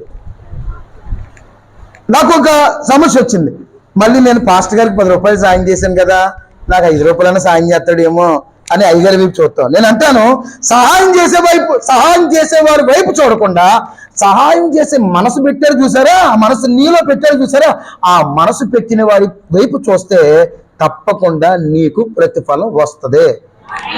ఆమేన్. సాధారణంగా ఏం చేస్తామంటే మరి రెబ్కాకి పెళ్ళంటే 10,000 ఇచ్చాను, నా కూతురి పెళ్ళికి ఇచ్చేయమన్నాను, ఇప్పుడు ఇస్తుందంటావా? ఇవ్వదు. ఎందుకో తెలుసా? నువ్వు దేవుని పేరిట సహాయం చేసినప్పుడు నువ్వు చేసావు, నీకు సమస్య ఉన్నప్పుడు చెయ్యాలి, ఆవిడ చేస్తుంది. కానీ నేను అంటాను నీవు దేవుని పేరు చేసినప్పుడు ఆమె వైపు చూడొద్దు, అడుగు. తల్లి నీకు చేశాను కదా, నా కూతురి పేరు, నా పెద్ద పేరు, అడుగు. కానీ నేనేమంటానంటే ఆయన వైపు చూడగలిగితే ఈ వైపు ఇచ్చే 10,000 ఆగినా దేవుడు ద్వారం తెరిచాడంటే 20 వస్తుంది. స్తోత్రం చెప్పండి. అంటే మనిషి పొందుకునే సహాయం బదులు ఎంత వస్తుందేమో, నువ్వు ఎంత చేస్తే ఇదే సహాయం ఇంత చేసి దేవుని వైపు చూస్తే ఎంత చేస్తాడు. ఆమెను చెప్పండి, దగ్గరగా ఆమెను చెప్పండి. ఈ రాత్రి ఆమెను పండుగ. స్తోత్రం చెప్పండి. అందరూ ఆమెను చెప్పాలంటే ఈ రోజంతా ఆమెన్. అలా జరుగునుగాక. ఆమెన్. అలా జరుగునుగాక. ఎలా జరుగునుగాక? ఎలాగంటే మళ్ళీ ఆమెను అంటారు, ఆమెను మాకు వేసుకుని ఎలా జరుగునుగాక? దేవుడిని దీవించునుగాక. సహాయం చేసే మనసు ఉంటే దేవుడిని దీవిస్తాడట. సహాయం చేసే మనసు ఉంటే దేవుడు నీకు ప్రతిఫలం ఇస్తాడట, అన్ని తప్పిస్తాడట. స్తోత్రం. ఇప్పుడు మనం చదువుకున్న వాక్య భాగంలో 19:17 మళ్ళీ చదువుతారా? బీదలను కనికరించువాడు ఆ, యెహోవా అప్పిస్తాడో. 2 వాని ఉపకారమునకు ఇక్కడ మరో 2 మాటలు ఉన్నాయి. నువ్వు ఎవరికైతే సహాయం చేసావో ఆ సహాయం చేస్తే నువ్వు ఎవరికి అప్పించినట్టు తెలుసా? ఈ మాట చాలాసార్లు చదివేసాం మనం. చెప్పండి, ఎవరికి ఇచ్చినట్ట? ఎవరికి ఇచ్చినట్ట? అయ్యారు వెళ్ళరండి ఒకసారి. ఎవరికి ఇచ్చినట్ట చెప్పండి, ఎవరికి ఇచ్చినట్ట గట్టిగా చెప్పండి. ఇప్పుడు ఈయన ఉన్నాడు వెంకటేష్ గారు. వెంకటేష్ దగ్గర నేను వెంకటేష్ అంటాను. నేను మా వెంకటేష్ అంటే బాగా ఉబ్బుతున్నా అంటే వెంకటేష్ అంటే ఎక్కడ పంపించి నీకు ఓకే. వెంకటేష్ గారి దగ్గరికి అప్పుకి వెళ్ళాను. నేను వచ్చాను, అయ్యా ₹1,00,000 అప్పు ఉండని అడిగాను. కింద నుంచి పైకి చూశాడు. చూసి ఒక్క నిమిషం ఆగండి అని వాళ్ళ ఇంట్లోకి వెళ్ళి వాళ్ళ అమ్మను వాళ్ళ నాన్నగారినో లేకపోతే వాళ్ళ వైఫ్నో సాయం చేద్దామంటావా? ఓటం చూస్తుంటే సాయం చేస్తుంటే మనకి ఇచ్చిలా మళ్ళీ డబ్బులు ఎత్తే ఇచ్చిలా కనబడతలేదు, వద్దండి బాబు అని అందే. వాళ్ళ భార్య ఎవరు? దొన్నావిడలే. ఓకే అమ్మ, అలా అంటావా? స్తోత్రం. సరదాగా అంటాను అంతే. మళ్ళీ అలా ఎందుకు వాక్యం ఫ్రీగా ఉందా అని చెప్తున్నాను అంతే. ఓకే, ఏదన్నా ఎవడ కానీ ఓకే ఓకే. ఈయన వచ్చాడు. ఈయన వచ్చిన తర్వాత బాగా ఇన్సర్ట్ చేసుకున్నాడు. బంగారం కొట్టని మరిసిపోతున్నాయి. వెంకటేష్ గారు ఒక 3 లక్షలు కావాలండి అన్నాడు. 1 నిమిషం ఆగండి అన్నాడు. వాళ్ళ భార్య దగ్గరికి అలా చూస్తుండో చూడండి బాబు, ఇచ్చిలా ఉన్నాడు, ఇచ్చి 3 ఏంటండి 30 ఇవ్వండి అన్నాడు. అవునా కదా? అవునంటే ఇచ్చేదే వీడన్నా కూర్చో. ఇప్పుడు నేను ఏమంటున్నానంటే మనిషికి ఏదైనా అప్పిచ్చినప్పుడే వీడు కడతాడా కట్టడని ఆలోచిస్తారు చాలా మంది కదా. ఇప్పుడు నేను అంటాను, ఆకాశవాకిల్ని విప్పితే విస్తారమైన ఆశీర్వాదాలు కుమ్మరించేవాడు మన దేవుడట. స్తోత్రం. ఏమి విప్పితే వెళ్ళిపోతుంటే పన్ను వసూలుదారుడు వచ్చాడు. టైం అయిపోతుంది. పన్ను వసూలుదారుడు వచ్చాడు. వచ్చి ఏమంటున్నాడంటే పన్ను కట్టమన్నాడు. ఎదురు చేప డబ్బులు ఇస్తే తీసుకో అంటే ఎక్కడ పడితే అక్కడ డబ్బులు వచ్చేస్తే దేవునికి స్తోత్రం. ఒక మాటగా మామూలుగా ఆయన ముట్టుకుంటే మహిమ. అలాంటిది ఒక మనిషికి నువ్వు సహాయం చేస్తే ఎవరు కప్పించినట్టు తెలుసా? నాకు కప్పిస్తే రాకపోవచ్చు. అతనికి బంగారం ఉంది, కారు ఉంది, హెలికాప్టర్ ఉంది, విమానం ఉంది, అన్నీ ఉన్నాయి. అతనికి డబ్బులు ఎత్తి వచ్చేస్తాయని నమ్మకం నీకుందా? మనిషికే నీకు అంత నమ్మకం ఉంటే మనుషులను నిర్మించిన దేవుడు ఇంకెంత గొప్పవాడండి. స్తోత్రం. మనం చాలాసార్లు ఏం చేస్తామంటే సహాయం చేసేటప్పుడు ఇతడు మళ్ళీ తిరిగి నాకు సహాయం చేస్తాడా? ఇప్పుడు అయ్యగారు నా పెళ్ళికి వచ్చారు. 116 చదివించారు నా పెళ్ళికి. అయ్యగారి పెళ్ళికి నేను ఏం చదివించాలి? 116 కాదు, 2116 చదివించాలి. ఇప్పుడు చూద్దాం. వెంకటేష్ పెళ్ళికి వెళ్తున్నాను, చూడే బుక్ చూడు, వెంకటేష్ పెళ్ళికి వెళ్తున్నాను అని అంటే ఆ వెంకటేష్ ఎంత చదివించాడు? 500 చదివించాడు. మనం 600 చదివించాలన్నమాట. అలా చేస్తారు సరే చాలా మంది. నేనేమంటానంటే నీకు ఉంటే చదివించు, నీకు ఇంటి ఇవి, కానీ మళ్ళీ వస్తాదని ఉద్దేశంతో చేయొద్దు. స్తోత్రం. మళ్ళీ వస్తాదని ఉద్దేశంతో నువ్వు చేస్తే అతని దగ్గర నుంచి 100, 16, 17 వస్తుంది. కానీ ఇచ్చినా ఇవ్వకపోయినా నువ్వు ఇచ్చావనుకో అక్కడి నుంచి వస్తుంది. ఆమెను చెప్పట్లేదు. ఎందుకు వస్తుంది అన్నానంటే పేదలను కరుణించేవాడు, కటాక్షించేవాడు దేవునికి అప్పిస్తున్నాడట. ఆమేన్. ఏమండి, నారా చంద్రబాబు నాయుడు గారు మీ దగ్గరికి వచ్చి నాకు అప్పు కావాలి 1,00,000 అంటే నువ్వేం చేస్తావు? నోటి మీద సంతకం పెట్టండి, ఫోటో తీసుకోండి అంటావా? చంద్రబాబు నాయుడు గారు నీకు అప్పిచ్చారంటే అర్థం ఏంటి? అప్పిచ్చావంటే అర్థం ఏంటి? ఆయన ఏదో సైట్ రాసి ఇచ్చేస్తాడంతే. నమ్మకం ఉందా లేదా? నేను ఏమంటానంటే దేవుడికి అప్పిచ్చామంటే దేవుడు మనిషి అప్పు తీర్చడేమో కానీ దేవుని అప్పు తీర్చడా? తల్లులారా, తీర్చడా? అక్కడే ఒక మాట ఉంది.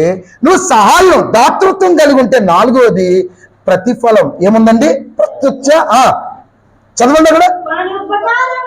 ఉపకారమునకు చూసారా? అంటే నువ్వు ఏదైతే సహాయం చేస్తున్నావో దానికి బదులుగా నీకు సహాయం చేస్తాడట మన దేవుడు. స్తోత్రం. ఏమండి, చారిటీ అనేది, దాతృత్వం అనేది అర్థం ఏంటో తెలుసా? చాలా మందికి దీని అర్థం తెలియక మీ అయ్యగారు నిజంగా ఇలాంటి అంశాన్ని పెట్టడం అంటే మీ అయ్యగారులో ఆ దాతృత్వం లేకపోతే పెడతారా? కానీ నేనేమంటానంటే ఒక్కరిలో ఉంటే కాదు, సంఘంలో కూడా అదే దాతృత్వాన్ని మనం కలిగి ఉండగలిగితే, భేదవారిని మనం ఆశ్రయించగలిగితే, మొట్టమొదటిగా ఏంటంటే మనం దీవించబడతామంట, రెండవది మనం తప్పించబడతామంట, మూడవది మనము దేవుడికి అప్పిచ్చేవారముతో సమానమంట, నాలుగవది మనము దేవుని దగ్గర నుంచి ప్రతిఫలం పొందుకుంటామంట. ఎంత గొప్ప మాట! ఇంకో మాట కూడా చదివేద్దాం. 112వ కీర్తన 9వ వాక్యం. త్వరగా వాడు దాతృత్వము కలిగి ఆ. బీదలకు ఇచ్చును, ఆ. వారి నీతి నిత్యము నిలుచును. అబ్బా, ఇక 5వ ఆశీర్వాదం ఏంటంటే వాడి నీతి. ఇందాక చెప్పాను చూసారా, వాడు చనిపోతాడేమో కానీ వాడు చేసే పని నిత్యము నిలిచిపోతుంది. స్తోత్రం. ఇలా అంటున్నానని అనుకోవద్దు. అయ్యగారు నన్ను చాలా అభినందించారు ఒక విషయంలో. అంటే ఎందుకు ఆ పని చేశానంటే, ప్రతి నెల 3వ ఆదివారం పేదలను మేము ప్రేమించాలి సంఘం. ఎందుకు ఆ పని నేను చేశానంటే, ఒకరోజు నేను అలా కూర్చుని నా మరణం ఎలాగొస్తుంది అని ఆలోచించాను. క్రైస్తవుడు ఒకడే మరణం కోసం ఆలోచిస్తాడు, మిగతా వాళ్ళు ఆలోచించరు. కానీ మరణం గురించి ఆలోచించాను. ఎందుకంటే నేను పుట్టాను, హాస్పిటల్ పుట్టాను, ఇక్కడ పుట్టాను, అక్కడ పుట్టాను చెప్పుకుంటాం. కానీ మరణం అనేది ఎలా వస్తుంది మనకు ఆలోచించండి తల్లులారా. మరణం అనేది మనకు వచ్చింది అంటే, మరణం తర్వాత ధనవంతుడు కోసం చెప్పుకున్నట్లుగా చెప్పుకోవాలా, లాజరు కోసం చెప్పుకున్నట్లుగా చెప్పుకోవాలా? దగ్గరగా చెప్పాలి. లాజరు కోసం చెప్పుకున్నట్లుగా చెప్పుకోవాలి. నేను ఆలోచించాను, నేను మరణించిన తర్వాత నా ఆదరణ కూడికలో ఏం చెప్తారు? నా బంధువులు, నా దేవుడిచ్చిన సంఘం, నా సేవకులు ఏం చెప్తారంటే ఏదో చెప్తారు, వాకింగ్ అది ఇది చెప్తారు. కానీ నేను అనుకున్నాను, ఎవరు చెప్పుకోలేనిది నా గురించి చెప్పుకోవాలి. నేను మరణించిన నా కోసం ఒకటి మా గురించి వెళ్ళిపోవాలి. స్తోత్రం. కనుక నేను ఏం చెప్తానంటే, మనం మరణించినా సరే మన నీతి నిలిచిపోతుందంట. స్తోత్రం కలుగునుగా. 5వ ఆశీర్వాదం ఏంటంటే, నువ్వు మరణించిన నువ్వు చేసే సహాయం లేకపోతే నువ్వు చేసే దాతృత్వం బట్టి నీవు మరణించిన నీ నీతి అలా ఉండిపోతుందట. అందుకే ఒక మాట ఉంది, సహాయకుల పేర్లు జీవ గ్రంథంలో రాయబడ్డాయట. చాలా మంది చేసే పొరపాటు ఏంటంటే, సంఘంలో ఒకళ్ళు ఇక్కడ ఏమైనా జరిగితే నాకు క్షమించి, నేను ఏం చేయలేను, ఇంకా దేవుడు అనిపించేస్తున్నాడు. ఒకలాగా చాలా సంఘాల్లో ఈ ఫ్యాను రాకేసి రత్నమ్మ, ఇక్కడ ఏం జరగట్లేదు కదా. స్తోత్రం. ఈ మైక్ ఇచ్చిన వాళ్ళ పేరు సత్యవతి, పోయిన సత్యవతి పేరు ఇక్కడ ఎందుకు?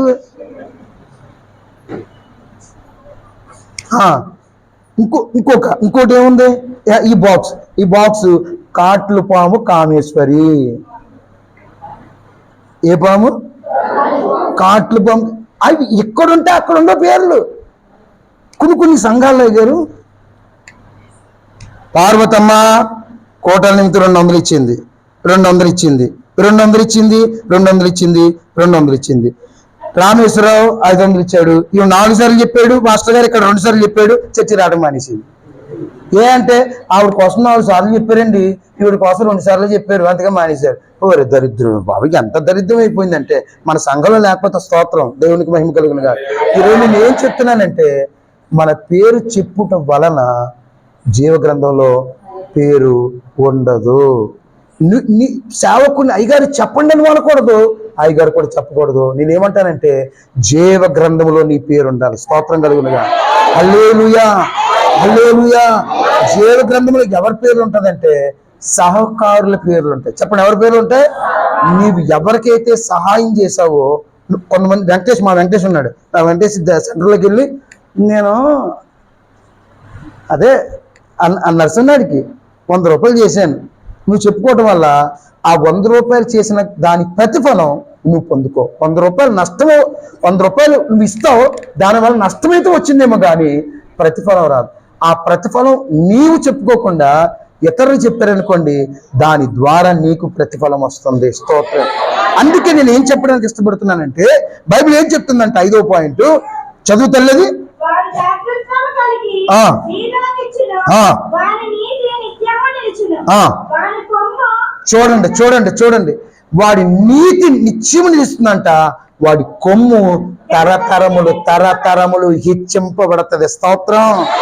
సహాయం చేసే మనసిది. పాస్టర్ గారండి, నాకు వచ్చిన దాంట్లో భాగం, దేవునికి భాగం తెస్తున్నానండి. అంతేకాదండి, పేదవారికి నేను అంటాను, మన సంఘంలో కానుకలు పెట్టితో పాటు పేదలకు ఇచ్చే పెట్టి కూడా ఉండాలి. స్తోత్రం. పేదలకు కూడా పెట్టి ఉండాలి. ఆ పెట్టి సంవత్సరానికి తీయాలి. దుప్పటాను, ఇంకోటాను భాగం, దశంభాగం దీన్ని కలపకూడదు. కొన్ని సంఘాలు వచ్చాయి, కొంతమంది సేవకులు వచ్చారు, దశంభాగాలు ఇవ్వద్దు అంటాడు, కానీ కింద మాత్రం ఫోన్పే నెంబరు. ఏమని చెప్తాడు? యూట్యూబ్లో మీరు చూడరు కదా, చూడకపోతే స్తోత్రం.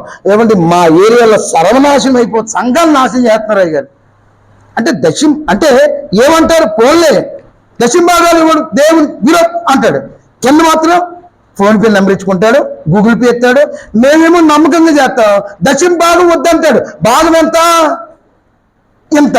కానీ ఆ భాగం వద్దన్నవాడు ఏం చేస్తాడు? కింద ఫోన్పే నెంబర్ ఆడతాడు. ఎలాగైనా ఒకటే కదా, ఏ రైతు కొట్టుకుంటే ఉంది. కానీ దశమ భాగం దేవుని సొమ్ము అన్నట్లుగా ఇస్తే ప్రతిఫలం వస్తుంది. ఫోన్పే, గూగుల్ పే ద్వారా కింద ఏదో ఇస్తే అది పరిచయం. కానీ దశమ భాగము దేవుని సొమ్ము. స్తోత్రం కలుగునుగా. హల్లెలూయా. అవకాశం ఉంటే దీనికోసం పెద్ద సబ్జెక్ట్ కాదు నాది, అది కాదు కనుక దాన్ని టచ్ చేసి పెట్టుకొచ్చేస్తున్నాను. దేవుని భాగాన్ని దీన్ని కలపకూడదు. కొంతమంది ఏం చేస్తారు తెలిసిన, నెలకొచ్చేది, పాస్టర్ గారు ఈ నెల దశమ భాగాన్ని నేను దుప్పట్లు కొనండి పేదోళ్ళకి, నువ్వు అలా ఇవ్వకూడదు. అది మీ సేవకుడు చేయాలి. దశంభాగం తీసుకొచ్చేసి, పాస్టర్ గారు అండి ఇదిగో కిస్మిస్ వస్తుంది కదా, కిస్మిస్ పళ్ళు ఎట్టండి, మీ కిస్మిస్లు ఊడిపోతాయి. కిస్మిస్ అంటే ఏంటి? పళ్ళు ఊడిపోతాయి అని అర్థం. మీ పళ్ళు కాదులే, నా పళ్ళే, ఫోన్లే, కోపంగా చూడకండి. స్తోత్రం చెప్పండి. ముగించండి వాళ్ళు, ముగించండి అన్న స్తోత్రం చెప్పండి అన్నాను. ముగించమంటారు, ఇంకా 10 నిమిషాలు టైం ఉంది. హల్లెలూయా, హల్లెలూయా. మీరు ఎక్కడ దొరికాడు మా పాస్టర్ గారు అనుకుంటున్నారా? మీరు ఇష్టం లేకుండా ప్రతి సంవత్సరం వస్తాను. స్తోత్రం కలిగినగా నా పేరు వేసిన ఇప్పుడు వచ్చేస్తాను. స్తోత్రం కలిగి గట్టిగా చెప్పట్లు కూడా. అందుకే గమనించండి. నేను ఇక్కడికి వచ్చినప్పుడు చాలా అఫీషియల్గా మాట్లాడదాం, దగ్గరకు మాట్లాడదాం అనుకున్నాను, ఎందుకంటే నా బలగినది. కానీ దేవుడు మైక్ పక్కన ఎట్టించాడు చూడండి. స్తోత్రం కలిగినగా. ఆయన వాడుకుంటే ఎలా ఉంటుంది. ఆమేన్. అందుకే నేను ఏం చెప్పడానికి ఇష్టపడుతున్నానంటే, దేవుని సొమ్ముని మన దేనిది, అందుకే దేనిది దానిదే. అందుకే మీ ఇంట్లో అయినా దేనికైనా సంవత్సరానికి మన కార్యక్రమాలు చేస్తూ ఉంటుంటాం, దుప్పట్లు పెంచి పెడతా ఉంటుంటాం, భోజనాలు పెడతా ఉంటుంటాం. వీటి కోసం నువ్వు కష్టపడిన దాంట్లో ఇది సహాయం కొరకు అని రాసుకోండి. ఒక పెట్టుకొని సహాయం కొరకు చెప్పండి. ఏంటట? దేవునికి చేయాలి. ఇది సహాయం కొరకు. రూపాయి వేయి, రోజుకు 10 రూపాయలే నీకు ఇది సహాయం కొరకు నువ్వు దాయి. నేను నిజంగా ఇది మీరు చేయగలిగితే, సహాయం కొరకు నువ్వు పెట్టగలిగితే దేవుడి ద్వారాలు తెరిస్తాడండి, మామూలుగా తెరవడండి. స్తోత్రం కలుగునగా. ఒక సీక్రెట్ చెప్తానే కదా, సీక్రెట్ బైబిల్లో ఉన్న సీక్రెట్ చెప్తాను. ఇది బయటికి బాగోదు కానీ మనకు బాగుంటుంది. బయట దీన్ని విమర్శిస్తారు, కానీ ఒక మాట చెప్తా. ఏమిటంటే అబ్రహాం గారి జీవితంలో ఎన్ని సంవత్సరాలు పిల్లలు గారు? చాలా సంవత్సరాలు. దేవుడు అబ్రహాంకి టైం ఇచ్చాడా? కానీ ఒక చోట టైం ఇచ్చాడు.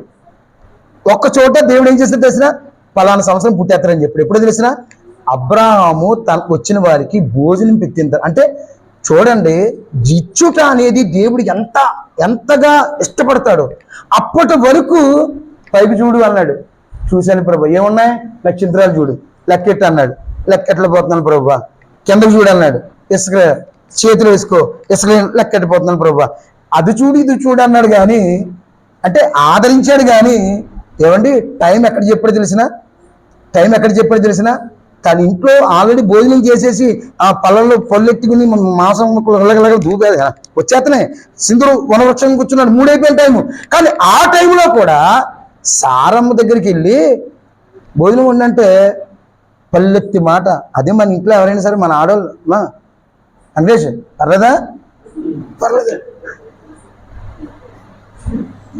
ఏదో సామెత ఉంది, ఏది కాని టైంలో గేది నింద. అబ్బా స్తోత్రం, హల్లెలూయా హల్లెలూయా.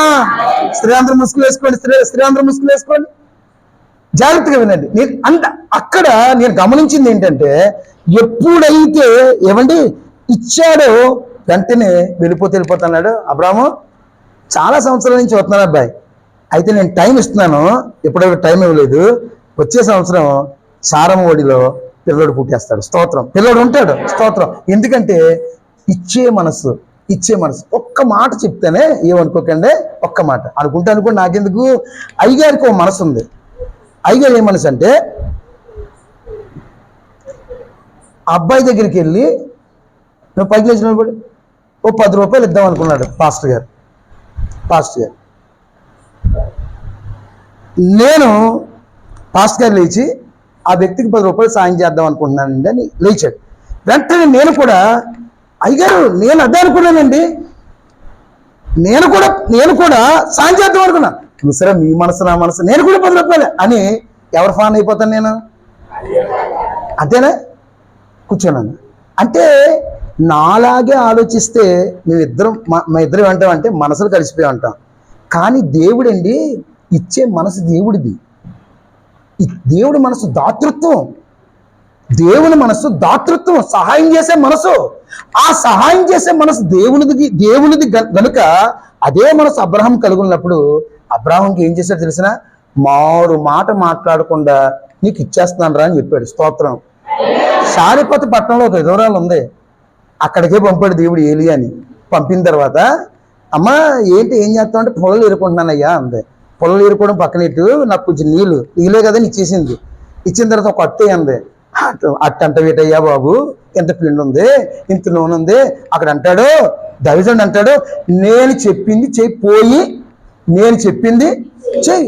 ఎప్పుడైతే చెప్పింది చేశారో వాస్తవానికి మరొక మాట చెప్తాను. మా తమ్ముడు బాగున్నాడు, ఇప్పుడు అతడు 1 కోటి రూపాయలు ఉన్నాయి, నా దగ్గర 10 రూపాయలు కూడా లేవు. మనకు కరువు వచ్చింది, కరువు వస్తుంది, కరోనా సంథింగ్ ఏదో వచ్చింది, కరువు వచ్చింది. ఇప్పుడు ఇద్దరిలో ఎవరు ఇబ్బంది పడిపోతుందని చెప్పండి, గట్టిగా చెప్పాలి. అప్పుడు నీరసపడిపోతున్నారేంటి? ఎవరు చెప్పాలి? కరువు వచ్చిన వాళ్ళు కాదు, నాకు డబ్బులు లేవు కనుక నేను ఇబ్బంది పడిపోతాను. నా దగ్గర 1 కోటి ఉంది. ఇప్పుడు నేను ఏమంటాను తెలుసా, ఆ 3 సంవత్సరాలు కరువు వచ్చింది, కానీ ఈ ఇంట్లో కరువు రాలేదు. స్తోత్రం కలుగును కాదు. ఆ టైంలో ధనవంతుల ఇంట్లో కూడా ఏమండి పొగ రావట్లేదు, పొయ్యి ఎలగలేదు, కానీ ఈవిడింట్లో మాత్రం పొగ వచ్చేస్తుంది. రాజుగారికి కౌరవిపోయారంట, ఆశ్చర్య గ్రంథంలో ఉంటాయి ఇలాంటివన్నీ కూడా. ఏమంటే రాజుగారికి కౌరవిపోయారట, ఆ ఇంట్లో పొగ వస్తుంది. కారణం ఏంటంటే ఆ ఇంట్లో పొగ రప్పించే దేవుడు ఉన్నాడు. స్తోత్రం, హల్లెలూయా. ఆ ఇంట్లో ఏమండి ఎప్పుడు కూడా నిత్యం మండుతుంది. ఆమేన్, స్తోత్రం కలుగును గాక. ఏమండి అందరి ఇంట్లో కూడా ఉల్లిపాయల వాసన రావట్లేదట, ఈవిడింట్లో ఉల్లిపాయల వాసన వస్తుందంటే ఉల్లిపాయ కూడా గట్టిగా రాబట్లా, గట్టిగా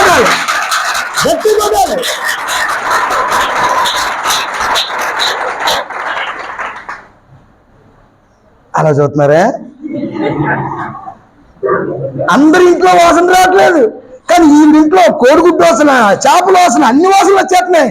రాజుగారు అన్నారంట, ఒరే ఆవిడ ఇంట్లో వాసన వస్తుంది, కారణం ఏంటంటే ఆవిడ అందంట, కారణం ఏంటంటే నా దగ్గర ఎంత పిండి ఎంత నూనె ఒక ఆయన వచ్చాడు, ఆయన కిట్ పెట్టి ఇచ్చేసాను, కానీ ఆ నూనె డబ్బా ఎంత ఊరి చేసినా సరే కిందకి దారిలో కారిపోతుంది. స్తోత్రం. ఏమండి డబ్బా ఇలా కుట్టిందంట. డబ్బా ఎవరు కనబడాలని ఏరియాకి డబ్బాలు పిండి అట్టేసింది, నూనె అయిపోయింది. అయ్యా నూనె అయిపోయిందా? ఇంకొట్టే అమ్మ అన్నాడట. ఇంకేముందయ్యా ఇల్లమ్మ అన్నాడట. ఇల్లు చూడగానే పిండి తీస్తుంటే పిండి వచ్చేస్తుందంట. స్తోత్రం. నూనె తీస్తుంటే నూనె వచ్చేస్తుందంట. స్తోత్రం. నేను ఏమంటున్నాను తెలుసా, సహాయం చేసే మనసు ఉంటే దేవుడు ఏదోలా సహాయం చేస్తారు. స్తోత్రం కలిగినగా. నా భార్య బలహీనరాలు అయితే 1,50,000 ఖర్చు అయింది. ఏమండి, 1,50,000 ఖర్చు అయింది. తర్వాత ఎన్ని సేవా కార్యక్రమాలు చేశామంటే నేను అంటాను, అది గొప్పతనం మాది కాదు. ఆ మనసు ఉంది చూసారా, ఆ మనసు క్రియేటివ్ చేసిన, ఆ మనసు ఇచ్చిన దేవుడు మనకు సహాయం చేస్తూ ఉంటాడు. స్తోత్రం కలుగునుగా. అందుకని నేను అంటాను, దేవుని మనసు ఏంటంటే ఇచ్చే మనసు దేవునిది. దేవుని మనసు ఏంటంటే ఇచ్చే మనసు. అదే మనసు అబ్రహాం కలిగి ఉన్నాడు కనుక అబ్రహాంతో అన్నాడు, అబ్రహామా, నువ్వు బాధపడుతున్నావు కదా, ఇదిగో ఇంక అయిపోయింది. ఏంటైపోయింది? నీకు ఎవరైతే లేరు అనుకున్నావో నేను ఇచ్చేస్తున్నానని చెప్పాడు. అందుకే ఈ పాయింట్ దేనికోసం చెప్పాను? 112:9 5వ పాయింట్ ఏంటి? అదేనా? నీతి నిత్యము నిలుస్తుంది. అందుకే నేను అంటాను, షారేపేతు ఆ కొమ్ము ఘనత అంటే ఘనత లేని షారేపేతు పట్టణంలో విధవరాలకు ఘనత లేదు, కానీ ఘనతనిచ్చాడు దేవుడి. స్తోత్రం. ఆ ఘనత ఇవ్వడానికి కారణం ఏంటంటే ఆమె దగ్గర ఉన్నదే చేసిందంటే. స్తోత్రం. నేను అంటాను, అప్పులు చేసి చేయకండి సహాయం, మీ దగ్గర ఉన్నదే చేయండి. మీ దగ్గర ఉన్నదే చేయండి. మీకు వచ్చింది ₹1 పక్కన పెట్టండి. ఈ రూపాయి సహాయం లేని వారికి, ఈ ₹2 సహాయం. నేను అంటాను, ఈ రూపాయి ₹2 అట్లీస్ట్ రోజుకు ఒక ₹10 చేసే సంవత్సరానికి ఎంత అవుతుందా తల్లిలారా? చెప్పండి, ఎంత అవుతుందా తల్లిలారా? నువ్వు 10 మందికి దుప్పట్లో పంచిపెట్టగలవు, లేదా 10 మందికి అన్నం పెట్టగలవు నీ సహాయం ద్వారా. అలా సంఘంలో 70 మంది ఉంటే, లేకపోతే 20 కుటుంబాలంటే, 30 కుటుంబాలంటే ఎన్ని మూళ్ళు లెక్కెట్టని. స్తోత్రం కలుగును గాక. మీ అయ్యగారి మనసు ఏంటంటే, ఏమంటే లేకపోయినా చేద్దాం. ఇదే చెయ్యి కూడా మీతో కలిసిందా, ఈ చెయ్యి కలిసింది అనుకోండి, ఇంకా ఎంతండి. ఈ ప్రాంతంలోని ఎక్కడ జరగలేని సోషల్ వర్క్లు మన సంఘంలో జరుగును గాక. చివరిగా 28వ కీర్తన 27వ వాక్యం చివరిగా చూడండి, ముగిస్తున్నాను. 1 నిమిషం టైం ఉంది. 28-27 కీర్తనలు 28 లేదా 20-27 చూడండి.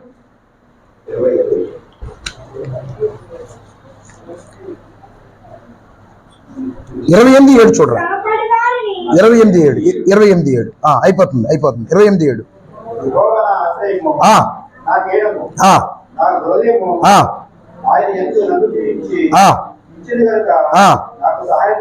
దేవునికి మహిమ కలుగును గాక. హల్లెలూయా. ఈ రోజు నేను చెప్తున్నాను, ఆయన మనకు సహాయకుడు. నువ్వు ఎదుటి వారికి సహాయం చేసే మనసు ఉన్నప్పుడు తప్పకుండా దేవుడు నీకు సహాయకుడిగా ఉంటాడు. ఈరోజు మనం నేర్చుకుంటున్న పాయింట్ ఏమిటంటే దాతృత్వాన్ని. ఎప్పుడైతే మనం దాతృత్వాన్ని కలిగి ఉంటామో, ఎప్పుడైతే దాతృత్వపు మనసును కలిగి ఉంటామో, ఆ మనస్సును బట్టి దేవుడు అనేక రకాలుగా దేవుడు మిమ్మల్ని ఆశీర్వదిస్తాడు. చూడండి, ఇలాంటి ఫ్లడ్, ఇలాంటి ఇబ్బందికరమైన వాతావరణం వచ్చినప్పుడు, విజయవాడ, పిఠాపురం, చేబ్రోలు ఇలాంటి వాతావరణం వచ్చినప్పుడు చాలా మంది చెప్పిన మాట ఏమిటంటే, ధనికుల కంటే ధనవంతుల కంటే పేదవారిచ్చే సహాయం చాలా గొప్పగా వెళ్ళిందంట. ఈరోజు నేను అంటున్నాను, దేవుని గ్రంథం చెప్తుంది, యేసుక్రీస్తు ప్రభువారి మనసు ఏ మనసు అంటే సహాయం చేసే మనసు. అందుకే ఆయన మన కొరకు ప్రాణం పెట్టాడు, ఆయన మన కొరకు రక్తం కార్చాడు.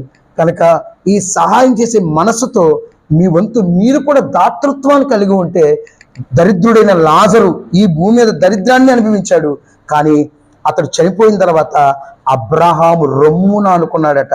నేనంటాను, ఎవరైతే ఈ భూమి మీద దాతృత్వపు గుణాన్ని, దాతృత్వపు లక్షణాన్ని కలిగి ఉంటారో వారు దేవుని రాజ్యంలో తప్పక ఉంటారు. రెండవది, వారి పేర్లు జీవగ్రంథంలో రాయబడతాయి. మూడవది, ఈ లోకంలో ఉన్నప్పుడు ఎంత ఘనత ఉందో నాకు తెలియదు, కానీ తర్వాత రెట్టింపు ఘనత దేవుడు మనకిస్తాడు. అందరూ మోకరించండి, చిన్న ప్రార్థన చేస్తాను. మోకరించండి, చిన్న ప్రార్థన. మోకరించండి, చిన్న ప్రార్థన. చిన్న ప్రార్థన చేసేసి ముగిస్తాను. చిన్న ప్రార్థన. ఎవరికి వారి ప్రార్థన చేయండి. స్తోత్రం హల్లెలూయా చెప్పకండి. స్తోత్రాలు హల్లెలూయా చెప్పొద్దు. స్తోత్రం హల్లెలూయా చెప్పొద్దు. అమ్మ మౌనంగా హల్లెలూయా స్తోత్రం చెప్పకుండా, అది చెప్పకుండా ఏ వాక్యం అయితే విన్నామో అది ప్రార్థన. తండ్రి నాతో మాట్లాడావు ప్రభువా, ఇలా చేయండి. నేను దాతృత్వాన్ని కలిగి ఉంటాను ప్రభువా. నేను ఇతరులకు సహాయం చేస్తాను. నిజమే, ప్రార్థించండి. సహాయం చేస్తాను. ఎందుకంటే జగటగల దొంగ ఊబిలో పడిపోయిన నన్ను పైకి లేవనెత్తావు తండ్రి. పైకి లేవనెత్తావయ్యా, లేవనెత్తావు. నీవు నాకు సహాయం చేయకపోతే, నన్ను నువ్వు లేపకపోతే, నన్ను పైకి తీసుకురాకపోతే జగటగల దొంగ ఊబిలోనే ఉండాలి. అలాంటి ఊబిలో పడిపోకుండా, అలాంటి ఊబిలో ఉండకుండా నన్ను పైకి లేవనెత్తావయ్యా. ఎంత సహాయం చేసావయ్యా, ఎంత సహాయం చేసావు అయ్యా, ఎంత సహాయం చేసావు. నేను ఈ భూమి మీద బ్రతకడానికి నువ్వు బ్రతుకునిచ్చావు, నువ్వు జీవితాన్ని ఇచ్చావు, ఆయుష్ ఇచ్చావు, ఆరోగ్యం ఇచ్చావు.